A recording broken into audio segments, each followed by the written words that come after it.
ब्रह्मा गुरु विष्णू गुरुदेव महेश्वरा सद्गुरु साक्षात परब्रह्म तस्मै श्री सद्गुरे नमः।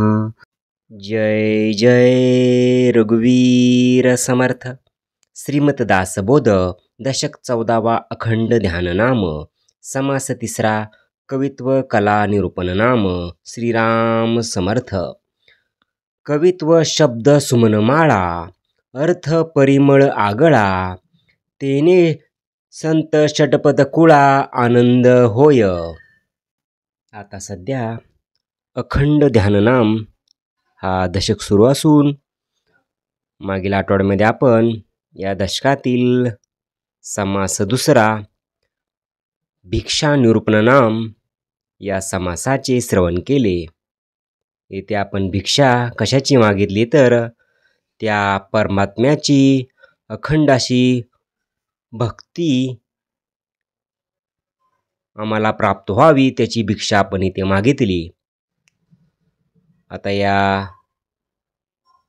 आठवड्यापासून नवीन समास सुरू होत असून त्या समासाचे नाव आहे कवित्व कला निरूपण नाम। आता कवित्व कोणाचे करायचे तर कवित्व त्या परमात्म्याचे करायचे। या समासाच्या पहिल्या ओवीमध्ये श्री समर्थ म्हणतात की कवित्व म्हणजे शब्दरूपी फुलांची माळ। त्याचा अर्थ म्हणजे त्या फुलांचा आगळा वेगळा सुगंध होय। त्याच्या योगे संतरूपी भुंग्याच्या कुळाला आनंद होतो। ऐसी माळा अंतकरणी गुंफून पूजा रामचरणी ओंकार तंत खंडपणी खंडोच नये। श्री समर्थ आता या दुसऱ्या ओवीत सांगतात की अशी शब्दरूपी सुमनाची माळ अंतकरणात गुंफून ती श्रीरामचरणी अर्पण करावी। मात्र त्यातील ओंकाररूपी तंतू अखंड राहतील तो तुटणार नाही याची काळजी घ्यावी। परोपकार कारणे कवित्व अगत्य करणे तया कवित्वाची लक्षणे बोलजेती। श्री समर्थ या ओळीमध्ये म्हणतात की परोपकारासाठी कवित्व अगत्याने करावे। असे परोपकारी कवित्व कसे असते त्याची आता लक्षणे सांगितली जातील।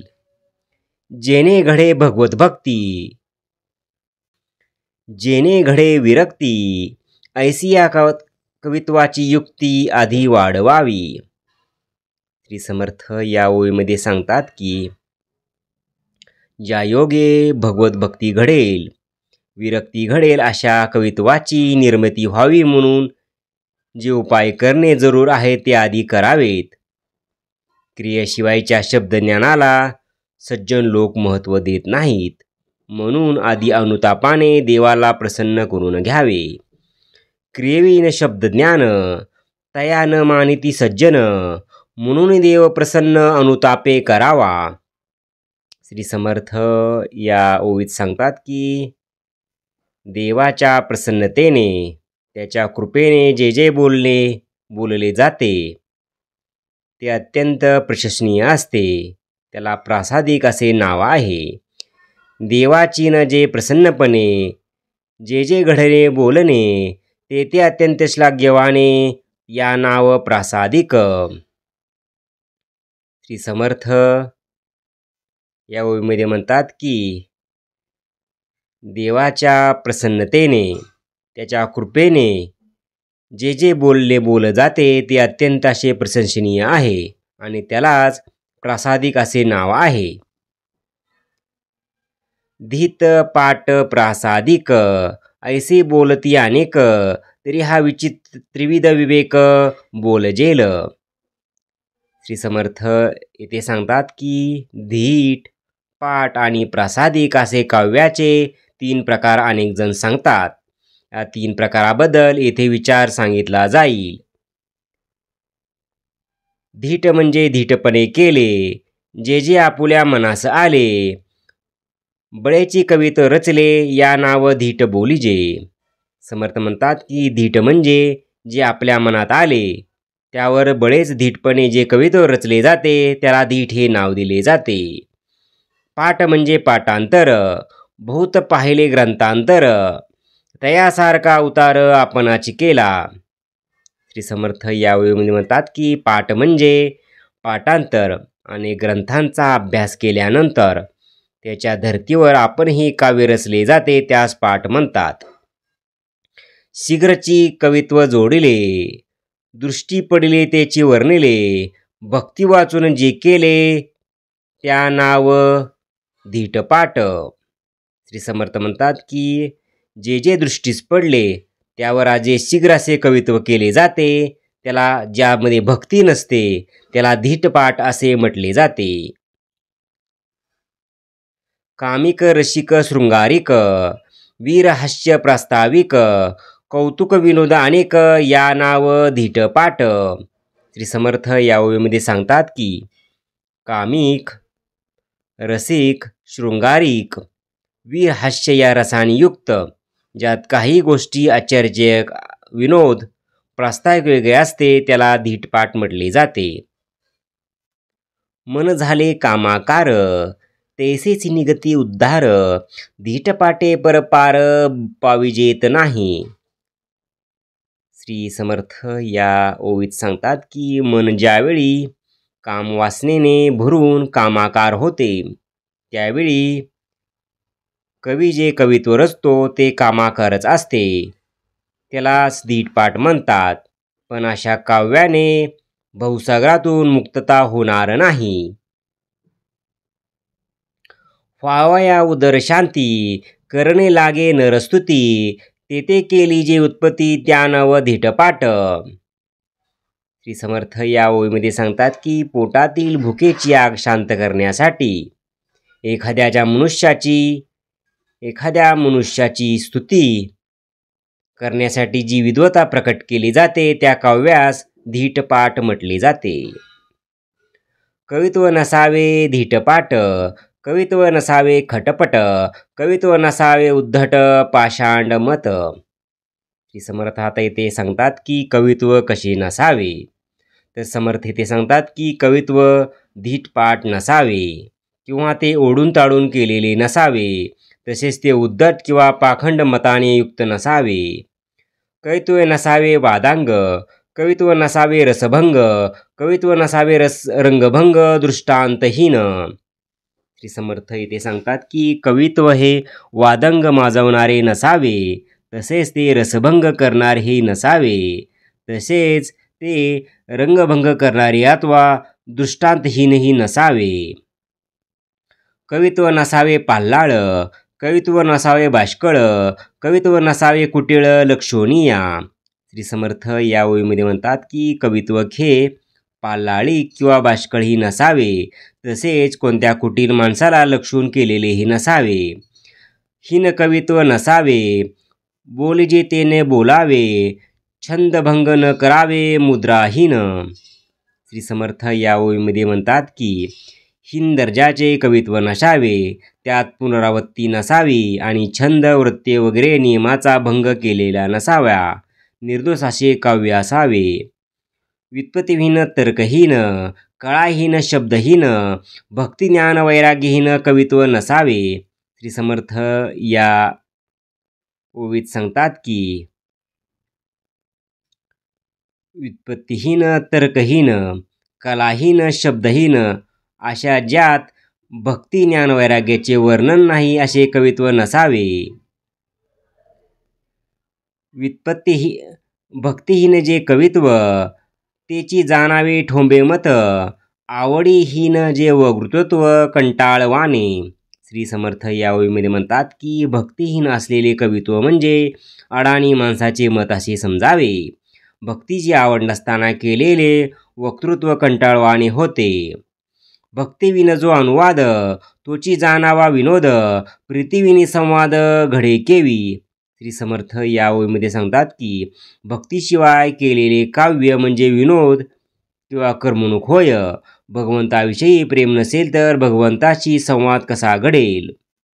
असो धीटपाठ ते ऐसे, नातेले अहंतेचे पिसे, आता प्रासादिक ते कैसे सांगजेल. श्री समर्थ म्हणतात की आता धीटपाट या प्रकारचे कवित्व कसे असते त्याचे वर्णन आपण ऐकले. आता प्रासादिक कवित्व कसे असते त्याबद्दल सांगितले जाईल. वैभव कांता कांचन, जयास वाटे हे वमन, अंतरी लागले ध्यान सर्वोत्तमाचे. श्री समर्थ या ओळीमध्ये म्हणतात की वैभव, श्री आणि सोने हे ज्याला उलटीप्रमाणे त्याज्य वाटते आणि ज्याच्या अंतरी सर्वोत्तमाचे ध्यान लागलेले असते, असे हे निरूपण किंवा कवित्व म्हणजे प्रासादिक होय. जयास घडे न घडी, लागे भगवंताची आवडी, चढती वाढती गोडी भगवत भजनाची. श्री समर्थ या ओळीमध्ये म्हणतात की ज्याला घडोघडी भगवंताच्या ठिकाणी आवड उत्पन्न होत असते आणि त्यामुळे ज्याला भगवंत भजनात चढती अशी वाढती गोडी लागते. जो भगवत भिजने विन जाऊ निधी एक क्षण, सर्व काळ अंतकरण भक्तिरंगी लंगले.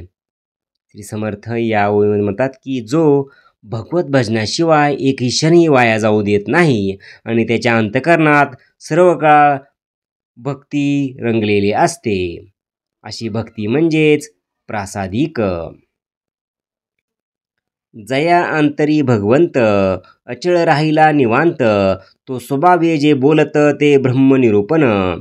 श्री समर्थ या ओळीत सांगतात की ज्याच्या अंतकरणात निरंतर भगवंत अचळ आणि निवांत वास करून राहिलेला असतो, तो सहज स्वभावाने जे बोलतो ते ब्रह्मनिरूपणच असते. अंतरी बसेला गोविंद, तेने लागला भक्तिछंद, भक्तिविना अनुवाद कानिक नाही. श्री समर्थ या ओळीमध्ये म्हणतात की त्याच्या अंतरी गोविंद असल्यामुळे त्याला भक्तीचा छंद लागलेला असतो, त्यामुळे भक्तीशिवाय दुसरा विषयच त्याच्या बोलण्यात येत नाही. आवडी लागली अंतरी, तैसेच वदे वैखरी, भावे करुणा कीर्तन करी, प्रेम भरे नाचतू.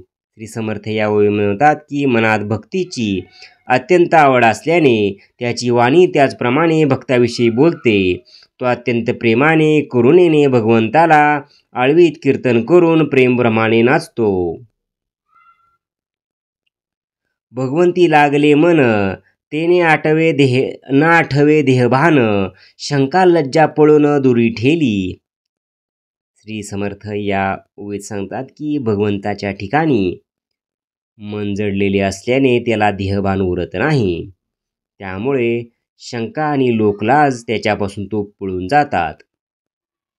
तो प्रेमरंगी रंगला, तो भक्तीमध्ये पातला, तेने अहंभाव घातला पायांतळी. श्री समर्थ येथे सांगतात की तो प्रेमरंगात रंगून जातो, भक्तीच्या मदाने उन्मंत होतो. त्यावेळी असे वाटते की अहंभावाला जणू तो पायदळी तुडवत आहे. गात नाचक निशंक, तयास कैसी दिसती लोक, दृष्टी त्रैलोक्य नायक वसून ठेला. श्री समर्थ येथे सांगतात की जो प्रेमाने उन्मत होऊन नाचत गात असतो त्याला लोक दिसतील तरी कसे, त्याच्या दृष्टीत त्रैलोक्यनायक भगवंतच भरून राहिलेला असतो. ऐसा भगवंत रंगला, आणिक काही न लगे त्याला, स्वेच्छावरून लागला ध्यान कीर्ती प्रताप. श्री समर्थ या ठिकाणी सांगतात की असा जो भगवंताच्या ठिकाणी रंगून गेलेला असतो त्याला दुसरे काही नको असते. आपल्या स्वतःच्या इच्छेनुसार तो भगवंताच्या रूपाचे, अनेक प्रकारच्या कीर्तीचे, प्रतापाचे वर्णन करू लागतो. नाना ध्याने ज्ञानामूर्ती, नाना प्रताप नाना कीर्ती, तया पुढे नरस्तुती तृणतुल्य वाटे. श्री समर्थ या ओळीमध्ये म्हणतात की तो भगवंताची अनेक प्रकारची ध्याने, अनेक प्रकारच्या मूर्त्या, भगवंताचे विविध पराक्रम आणि अपार कीर्ती याचे वर्णन करू लागतो. त्याच्या पुढे नरस्तुती करणे त्याला अगदी कसपटाप्रमाणे तुच्छ वाटते. असो ऐसे भगवत भक्त, जो ये संसारी विरक्त, तया समानिती मुक्त साधुजन. श्री समर्थ या ओळीमध्ये म्हणतात की असा जो या संसारात विरक्त असा भगवत भक्त असतो त्याला साधू लोक मुक्त समजतात. त्याच्या भोवतीचे भक्तीचे कौतुक तया नाव प्रासादिक सहज बोलता विवेक प्रगट होय.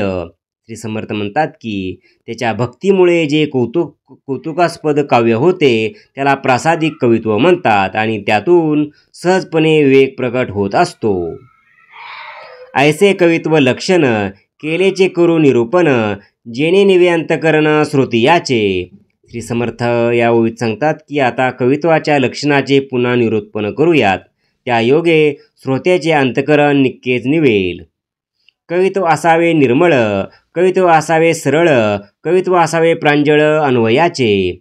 श्री समर्थ येथे सांगतात की कवित्व हे सरळ असावे, सरळ सोपे आणि प्रांजळ अनुभवाने युक्त असावे. कवित्व असावे भक्तिबळे, कवित्व असावे अर्थांतळे, कवित्व असावे वेगळे अहंतेसी. श्री समर्थ म्हणतात की भक्तीच्या बळावर जे कवित्व निर्माण झालेले असते ते अर्धगंभीर असावे आणि अहंभाव विरहित असावे. कवित्व असावे कीर्तिवाड, कवित्व असावे रम्यगोड, कवित्व असावे जाड प्रतापविषयी प्रतापविधी. समर्थ या ओळीमध्ये म्हणतात की त्याच्या कवित्वात भगवंताची महान कीर्ती वर्णिलेली असावी. ते रम्य गोड व भगवंताच्या प्रतापाचे वर्णनाने भरलेले उत्कृष्ट असे असावे. कवित्व असावे सोपे, कवित्व असावे अल्परूपे, कवित्व असावे सुलभे चरणबंद. श्री समर्थ या ओळीमध्ये म्हणतात की कवित्व सोपे, छोटेसे, सुलभ आणि चरणांनी नियमबद्ध रचना असलेले असावे. मृदू मंजळ कोमळ, भव्य अद्भुत विशाळ, गौल्य माधुर रसाळ भक्तिरसे. श्री समर्थ या ओळीमध्ये म्हणतात की कवित्व भक्तिरसाने भरलेले आणि म्हणून मृदू मंजूळ कोमळ तसेच भव्य अद्भुत विशाल व्यवस्थित रचना असलेले माधुरीयुक्त आणि रसाळ असावे. अक्षरबंध पदबंध, नाना चातुर्य प्रबंध, नाना कौशल्यता छंदबंध, धाटी मुद्रा अनेक. श्री समर्थ यावेळी म्हणतात की उत्तम कवित्वात अक्षरबंध, पदबंध म्हणजे चित्रकला, चतुराईने रचना केलेली नाना प्रबंध, कुशलतेने रचलेले छंदबंध, नाना धाटी आणि नाना मुद्रा असाव्यात.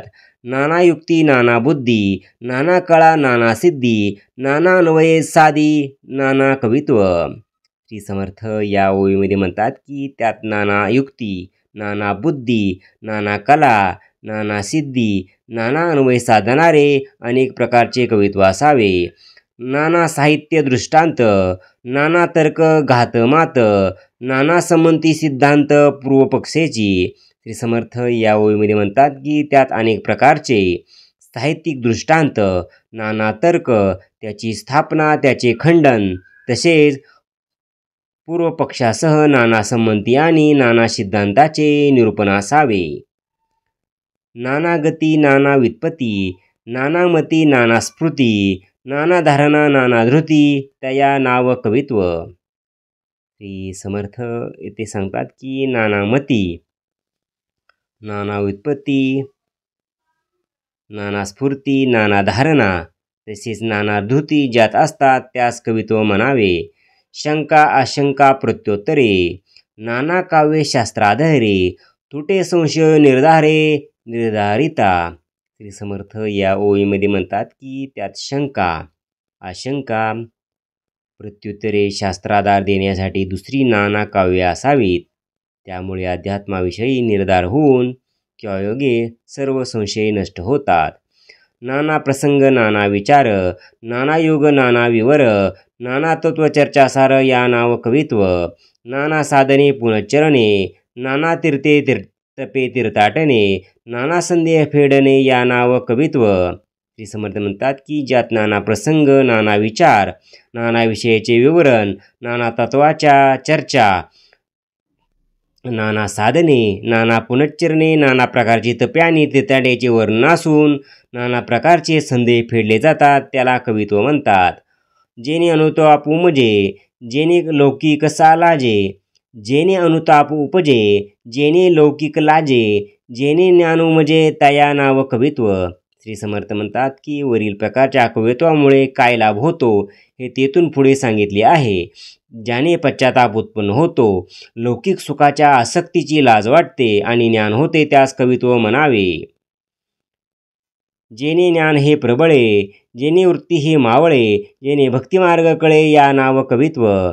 समर्थ या ओळीमध्ये म्हणतात की ज्याच्या योगे ज्ञान सुदृढ होते, वृत्ती मावळती आणि भक्तिमार्गाचे ज्ञान होते त्यास कवित्व म्हणावे.